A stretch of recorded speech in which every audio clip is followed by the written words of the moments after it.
Has that gone through? Oh, Now it start recording.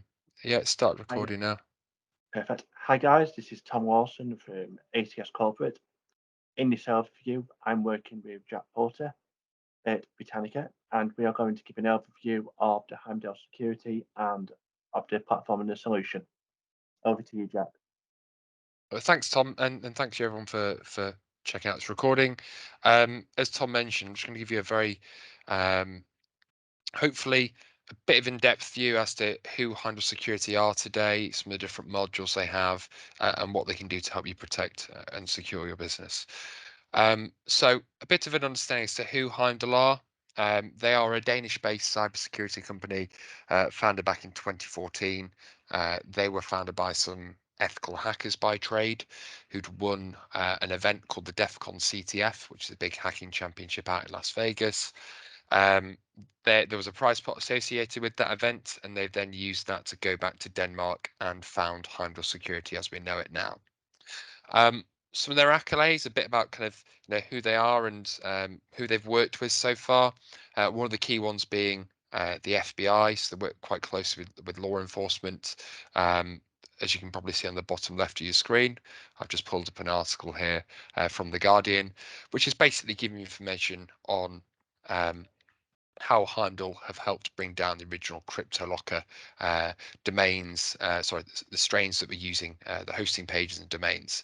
And that was basically they can use their own threat intelligence, which helped the FBI's team identify them there. So they work quite closely with law enforcement. The FBI are the other side of the pond, but in terms of Europe, Europol is one of the key advocates of Heimdal here as well. If I now just jump onto the next screen, so that's a bit about kind of who they are. This screen we're going to sit on now for just the majority of this recording, and it's basically just an overview of each of the different areas which can help protect your business. Now, what you're probably seeing is that there is quite a lot of information to take in here, but we're going to go very methodically through the products, which are going from the left-hand side, the bottom left of the screen, all the way through to the right here. The key thing with this is all these different modules you can take on their own if needs be to help add layers around other elements you just feel maybe you're not secure in a certain area, or alternatively, you can take all these together as well. So what we have on the far left-hand side, first of all, is one of their leading solutions, which is a product called Threat Prevention. Now, this is what we call a DNS level traffic filter, which is designed basically to block traffic going into the machines. So this works very well for people who are maybe hybrid workers, working from home, on a train, at a cafe, that sort of thing, where it protects them as to which sites to go to. So we block things to try and be proactive to stop them from getting in the first place. The reason we block things on what we call DNS level, DNS filtering, is that about 91% of ransomware use DNS level to get their encryption key when they dial back outbound.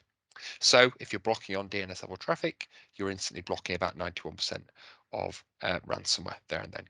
Obviously, ransomware being quite a prominent thing at the moment.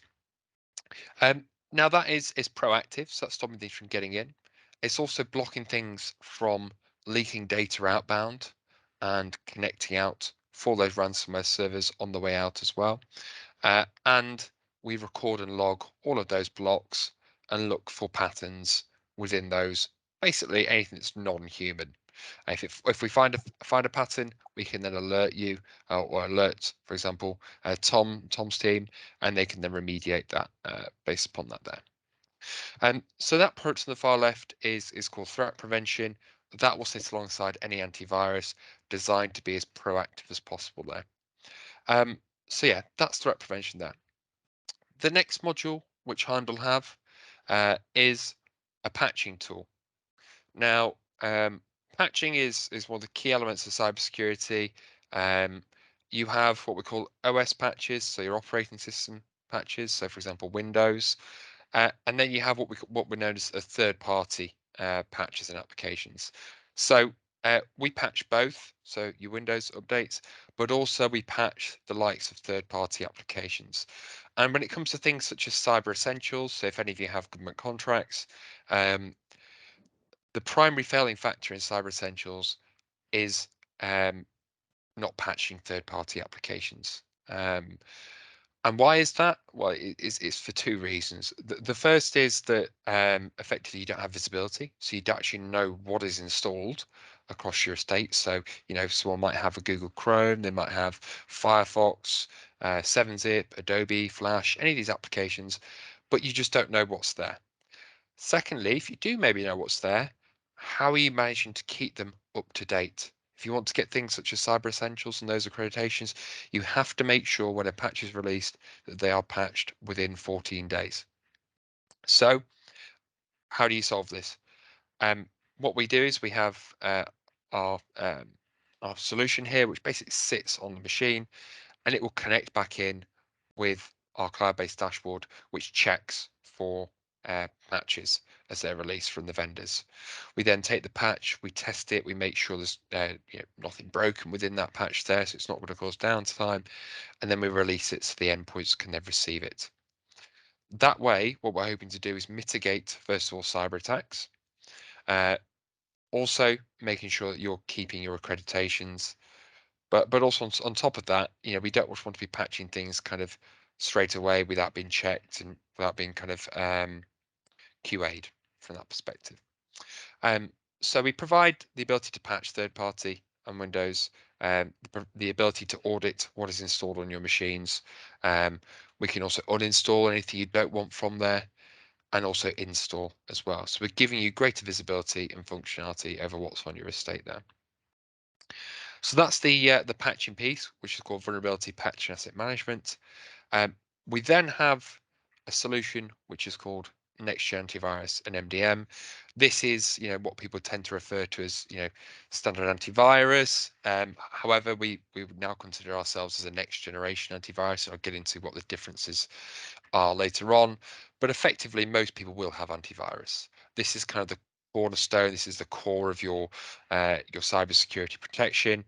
It is sat there with its signature base, its knowledge base of things that are malicious and that shouldn't be on your machines. And it will run scans to make sure that they can get, there's nothing there and they can get removed if there are.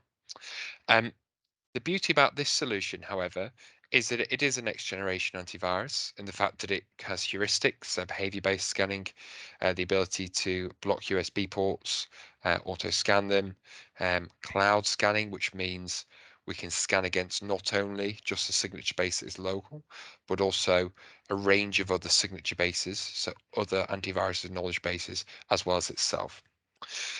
We could also have this product integrating in with our DNS piece, which is the threat prevention module, the first piece I talked about blocking, which can basically remediate on threats which it can't see because of integrations between our modules.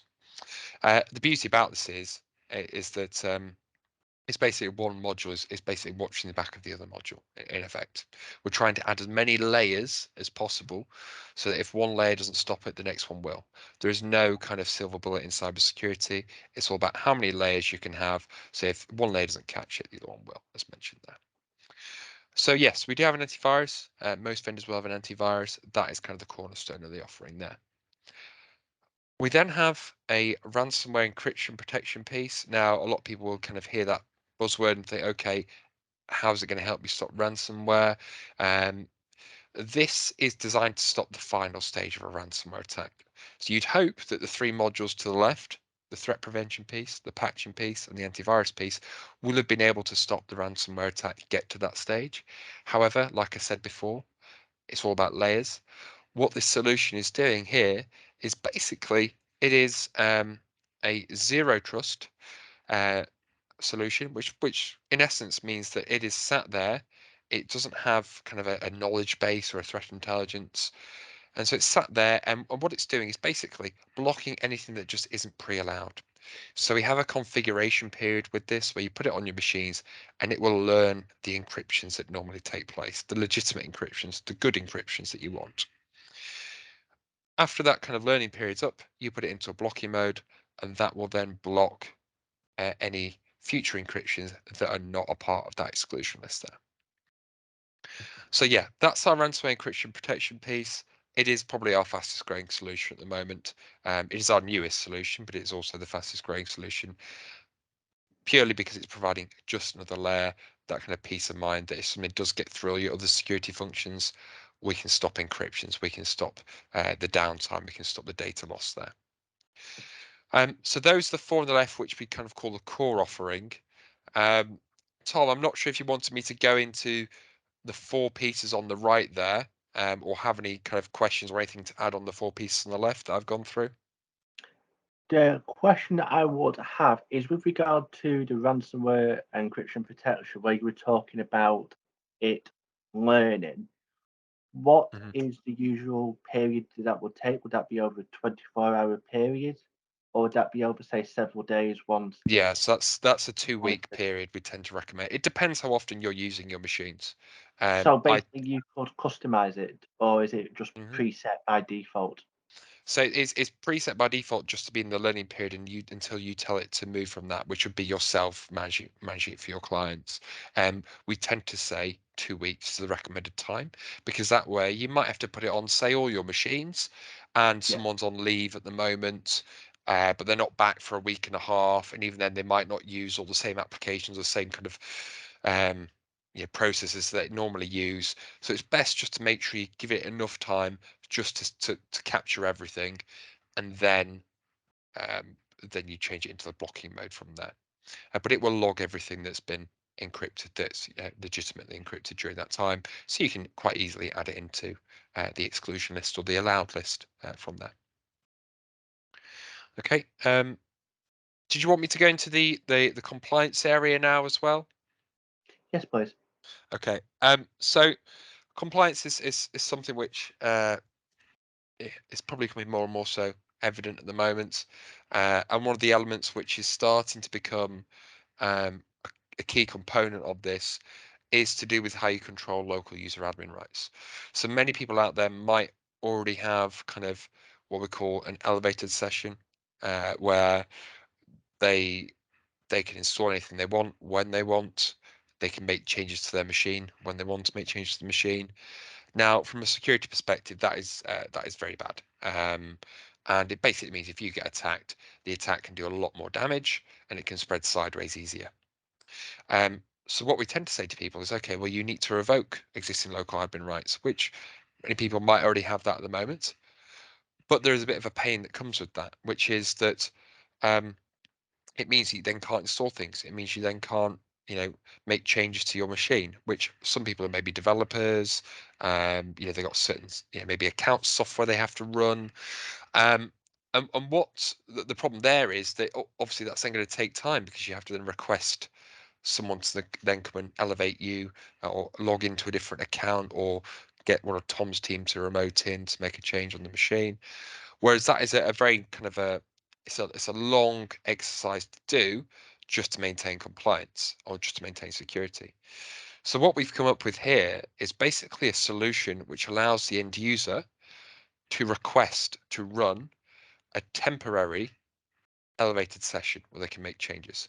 So across the board, day-to-day use, they don't have local admin rights, but only when they need to make a change or install something, they can request to run local admin rights, but it has to be pre-approved by a responsible person or member of Tom's team, for example.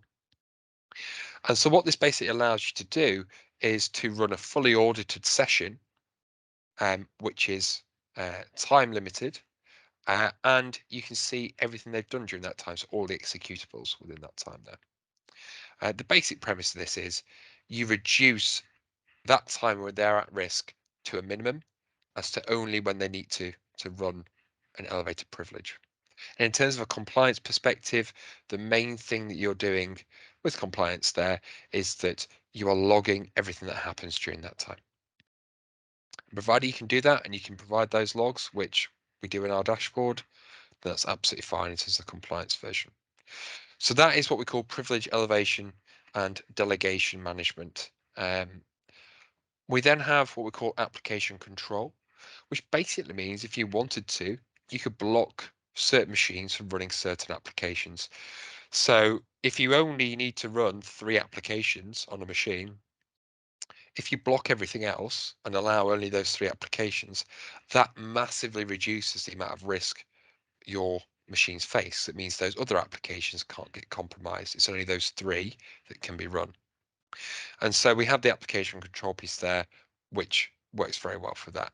And we've seen this being more of a question in the past probably 6 months or so, which is starting to be asked quite a lot around the security space, because it is something which will be a part of cybersecurity standards moving into the future.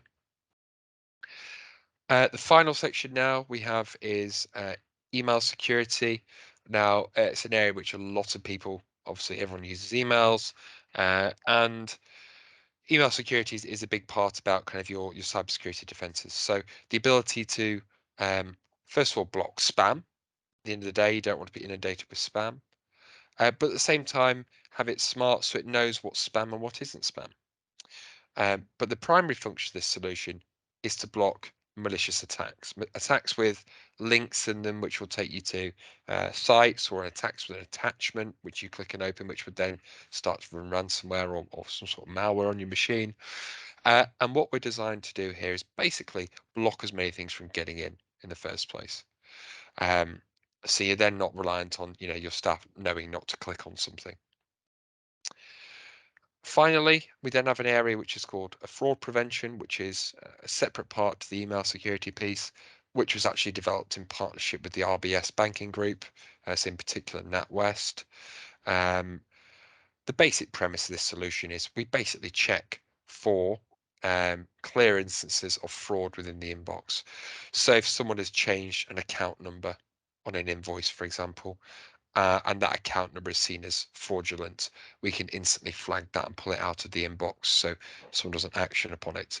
We can also look at invoices to see if PDF editing tools have been used to change around the account numbers. We can do that through looking at data trails within the PDFs. We also look at mannerisms, a sense of urgency, the basic things you kind of look for if someone's all of a sudden changed the way they act, but certainly in terms of the text speak within an email there.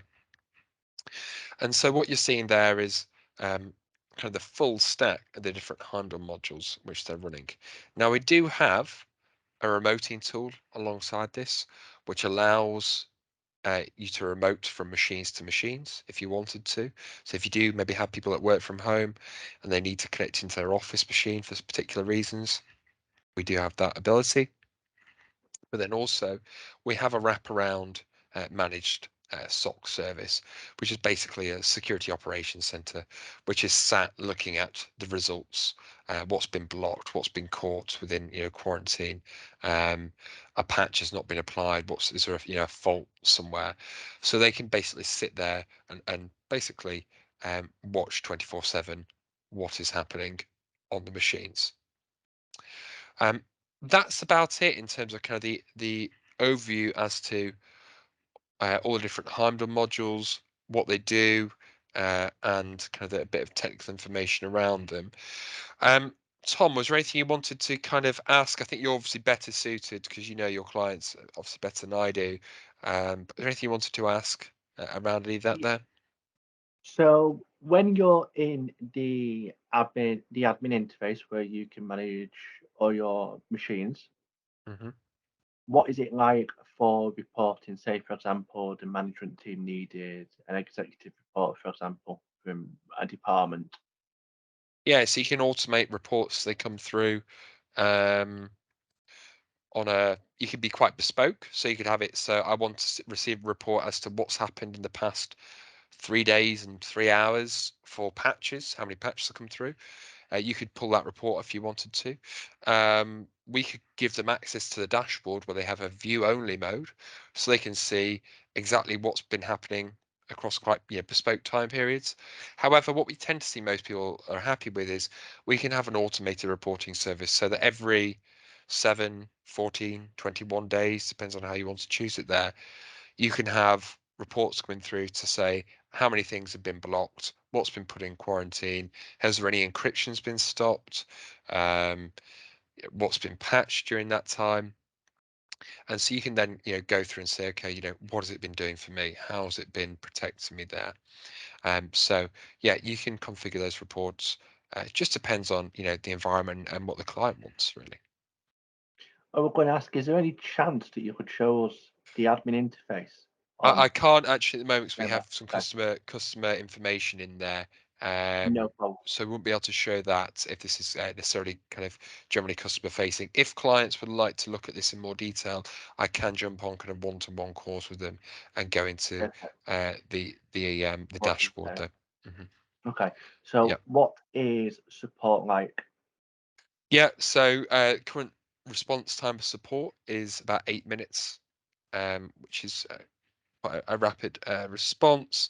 They've got three different layers of support team members and how they basically escalate kind of issues. Um, Support's very good, to be honest with you. Heimdal's retention rate is at 96%, so people that tend to buy Heimdal stick with it. Um, and in reality, it's they can jump on a support session if needs be. They can remote into machines and help out. It just depends kind of how hands-on you want them to be. With regard to the support, are there different levels? Like, do our competitors, or is it just a case of You would regards get to access to them somebody? all. You would get access to them all. If you're a customer, you get Yeah, access to basically the way I was talking about the tiers there is they've got different expertise within the support team. So if yeah. one member is kind of kind of more generic support, you might have someone that specifies within antivirus, you might have someone that specifies to do with patching, um, or DNS filtering, for example. So there are different teams within that and different levels of expertise, and that's when they can basically triage as to who you need to speak to or who they can put you through to. But you would get a response very quickly. Like I said, the standard response time at the moment is on average at 8 minutes. Um, got quite a high rating there. The retention rate is 96%, so that does say something about the support team. What And it's I was 24/7, 24/7, 365 days a year, um, and you can call them or contact them via email. Just depends what you want to do. what I was more referring to is with some of the competitors that we work with when it comes to the support. Um, Obviously, I know you talked about that there's different technicians and they have different Hmm. knowledge in different areas. With some of the customers that I deal with, they have basically got their antivirus, but then if they want, they can pay extra amount to get a different level of support. So No, with we people don't have like that. You this, get the full level of support just for the cost you pay. perfect. And then the final two questions that I've got is some schools in the UK, which are governed by the local councils, have to run two versions prior to the latest because they believe that is more secure. Hmm. Would that be possible to do with Heimdal? Yes, yes. With a third-party patching piece, you can roll applications back to older versions and hold them at older versions for as long as you need. So So if you do want, yeah, go on. say for example, I purchased it tomorrow and I needed the two versions prior to the latest. Would Heimdal be able to give me that installation file for the customer? Yeah, you can use Heimdal to install, and you can use Heimdal to roll back as well. So even if a machine is maybe accidentally gone to the latest version, you can have it rolling back to two versions behind, for example. And you can choose to have delays as well. So maybe if you don't trust a certain vendor or application, you can have delays as to when something will patch. So you want to wait 7 days or 14 days. It's up to you, really. And if you do want to hold them back at older versions for whatever licensing options you have, or if it's just wary to do with, not trusting new patch releases, then it's up to you, really. At the end of the day, it is up to the customer as to how they want to manage that. But we tend to say, um, put a delay on, but please make sure it's patched within 14 days. We tend to see most if there's an issue with a patch, it tends to be sorted or it's highlighted within kind of 7 days there. I was But actually yes, they referring can to do. I was actually referring to the Heimdal installation file, not actually with regard to anything with regard to the patch management. I'm actually referring to the installation Oh, file. the installation of Heimdal itself. Yeah, I don't believe you can. No, we automatically update. Okay, software just for security reasons not a ourselves. problem. Yeah. I know Uh, some skills in the UK which are governed by the council say that you have to run the latest version, and some skills can overlook that. It really depends on who it's governed by. mhm.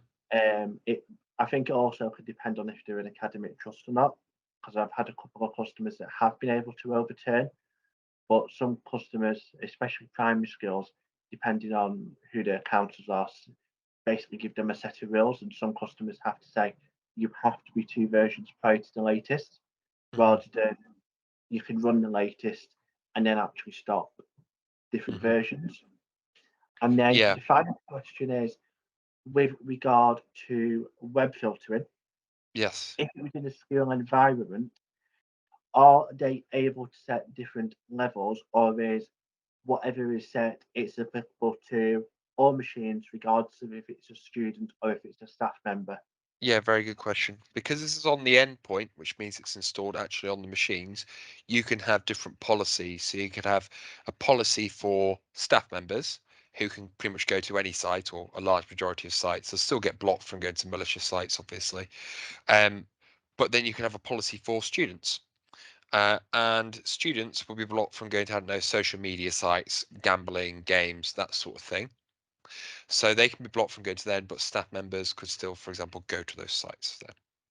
And you could even do it on a per domain basis as well. So it's not just categories. You can do individual sites if needs be. So So, yes. say for sorry to interrupt. So, say for example, I was a member of staff, and actually I needed access to say a certain website that is blocked. Mm. What would the process of that be? Would it be a case of them logging a case with the IT team who would do checks, or Yeah, how would that work? it would depend on the type of block. So if it was kind of a category block, so yes, a staff member needs to go to a certain site, but it was blocked under, say, I don't know, say you had gambling and games as one of the categories that you wanted to block, and the staff member needs to show a certain game for, I don't know, for whatever purpose, and they could basically request to the IT team. They say, well, I need to go to this particular site. The IT team can whitelist it in a policy just for that one machine. So that one machine can then go to that site there. And after they've finished, they can just move them out of that policy. So it's all customizable from that perspective. When you were saying then about the policy where you can actually whitelist it for one machine, would you be able to do it, say, by username basis? Because I know a lot of schools in the UK, the staff Hmm. members are constantly moving around. Yeah, good question. Yeah, you can. So you can have policies paired to local AD computer groups and local AD user groups.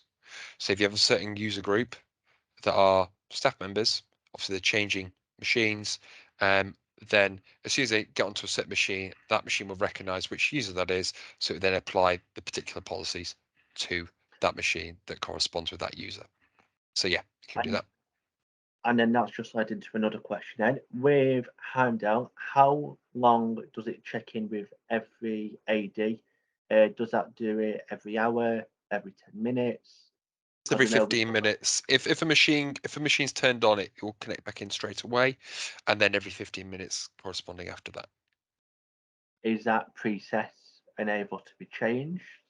Yeah, it can be. Yeah, but by default it's 15 minutes. Basically, if you turn on a machine or if you log into a machine, it will force it to connect back in. So if you're changing kind of users, it will force the agent to connect back in anyway, so it will see that a user has changed. Um, so that wouldn't be necessarily an issue. We do have real-time communication as well, which you can turn on, so it can connect back in every minute if you want it to. But by default, we tend to just see 15 minutes. So if I was a new member of staff, then just talking about the web filtering and it works with machines, and obviously it's linked with AD. I'm a new member of staff, and obviously the IT team are extremely busy at dealing with daily challenges that they may face. And obviously my account could still be being created. I'm able to log on to the machine, but what if no policies, say for example, web filtering has been applied? Would there be one basic policy that would be applied? Yeah, so a machine cannot be without a policy, and that's why you can have a very generic kind of policy, which if any machine gets added and it isn't a part of a certain group and it hasn't been assigned to a policy, then it will have kind of the basic settings applied, which, by default, you could choose to be quite a lenient policy, or you could choose to be quite a strict policy. I probably, in this case for school, have it as a strict policy because you don't know until, if that's a staff member or a student type thing. So yeah, you could quite happily have just a standard default policy, something that's quite strict. Well, So that's thank you, possible. Jack, for this overview of the Heimdal platform. And if we could just stop the recording there, I think we've covered everything Yeah. that needs to be done. Pull that up here. Stop recording. There we go.